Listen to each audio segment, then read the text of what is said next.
नाजरीन, जब कोई शख्स बेहयाई करता है, किसी औरत किसी लड़की के साथ नाजायज ताल्लुक कायम करता है, तो वो जो लड़की होती है वो भी किसी की बहन, किसी की बेटी होती है। अब ये नाजायज ताल्लुक किसी ने कायम किया, उसने उस लड़की के वालिद को, उस लड़की के भाई को, खुद उस लड़की को, उन सब की इज्जत और फिर अपनी इज्जत दांव पर लगा दी। तो सबसे पहले अल्लाह पाक चाहते हैं इंसान की और उससे जुड़े उसके पूरे खानदान की इज्जत महफूज रहे।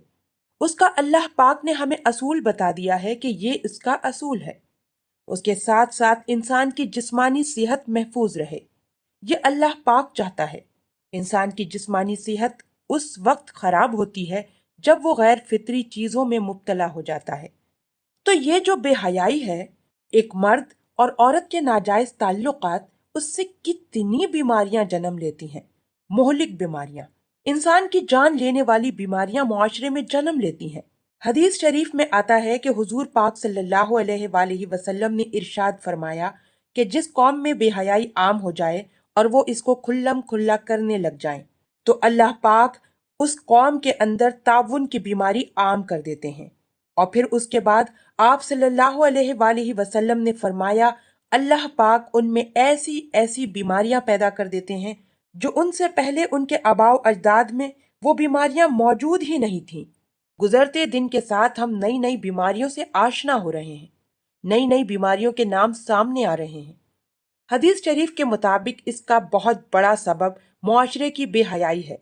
और ये सिर्फ ऐसा नहीं है कि हुजूर पाक सल्लल्लाहु अलैहि वसल्लम ने बता दिया तो हम इस पर ईमान ले आए।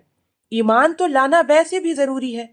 ये तो वो चीज है जिसको मेडिकल साइंस साबित करती है।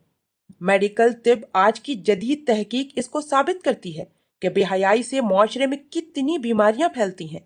इसी तरह हदीस पाक में ये भी आता है कि हुजूर पाक सल्लल्लाहु अलैहि वसल्लम ने फरमाया, जिस कौम में बेहयाई आम हो जाए उसमें अमवात ज्यादा हो जाती हैं, लोग ज्यादा मरने लगते हैं।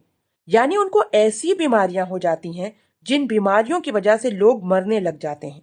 मैं ये बात कह रही थी कि देखें, हम उस पर लोगों को आगाही नहीं देते। हमारे जो मेडिकल फील्ड से रिलेटेड लोग हैं, डॉक्टर्स हैं, वो अगर आपको ये बता दें कि भाई सिगरेट के ये नुकसान हैं, गुटखे के ये नुकसान हैं, और अगर चर्स इस्तेमाल करोगे तो उसके ये नुकसान हैं, तो वो आपको ये क्यों नहीं बताते कि बेहयाई की क्या नुकसानात हैं, बदकारी की क्या नुकसानात हैं। ऐसा तो नहीं है कि उसका कोई नुकसान नहीं है। मेडिकल साइंस ने अप्रूव किया है इन सारी चीजों को। जब अप्रूव किया है तो उसकी आगाही कौन देगा? दीनी लिहाज से रहनुमाई एक आलिम फराहम करेगा। तिब्बी लिहाज से, मेडिकल के हवाले से रहनुमाई कौन फराहम करेगा? लेकिन इस पर बात नहीं की जाती।